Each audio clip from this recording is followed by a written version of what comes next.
ang pagpapahayag ng pagsilang ng ating tagapagligtas.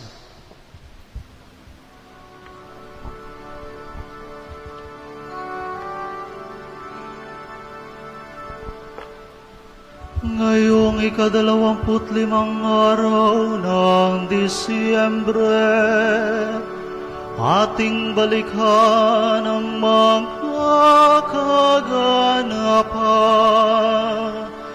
na nag-ugnay sa ating kaligtasan.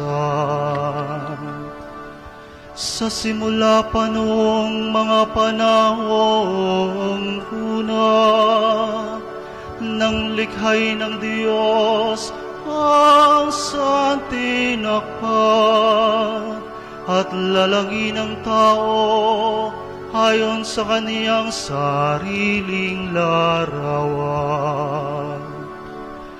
Ilang libong taon ang lumipas pagkatapos ng baha, nang palitawin ng Diyos ang baghari bilang tanda ng kaniyang tipan.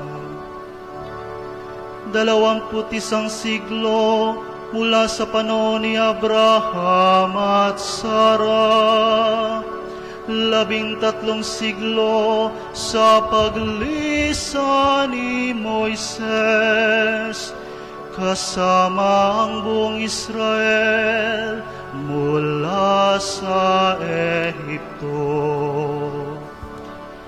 1,100 taon sa panahon ni Ruth at ng mga hukom.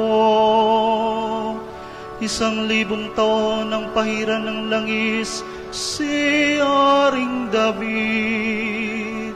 Sa ika-60 linggo, ayon sa hula ni Propeta Daniel.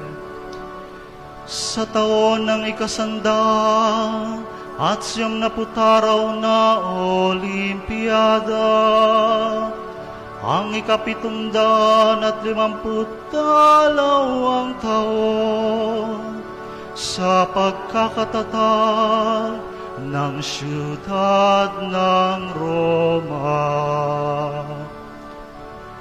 Habang ang buong mundo'y payapa, sa 62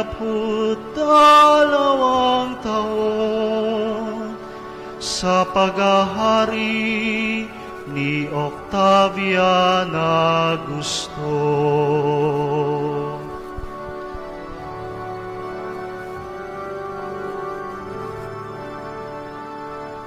Ang ating Panginoong Jesucristo, walang hanggang Diyos, bugtong na anak ng Ama, ipinaglihi ng Birheng Maria. Siya'y nagkatawang tao sa kapangyarihan ng Espiritu Santo upang tubusin ang sangkatauhan. 9 na buwan sa sinapupunan, isinilang sa Bethlehem ng Huda. Ngayon ang kapanganakan ng ating Panginoong Hesukristo.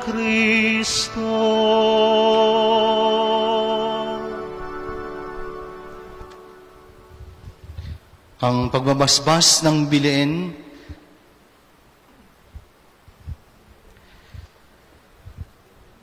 Diyos ng lahat ng bansa at lipi, ipinakita mo ang iyong pagmamahal magmula ng likhain ang lahat, nang masidi ang aming pangailangan sa isang tagapagligtas, isinugo mo ang iyong anak, na isinilang ng mahal na Birheng Maria.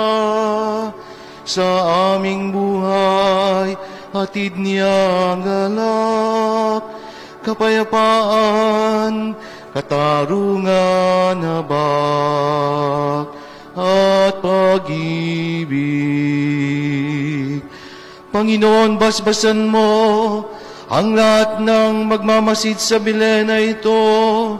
Ito naway magpalala ng pagsilang ni Jesus, at itaas ang aming paningin tungo sa Kanya.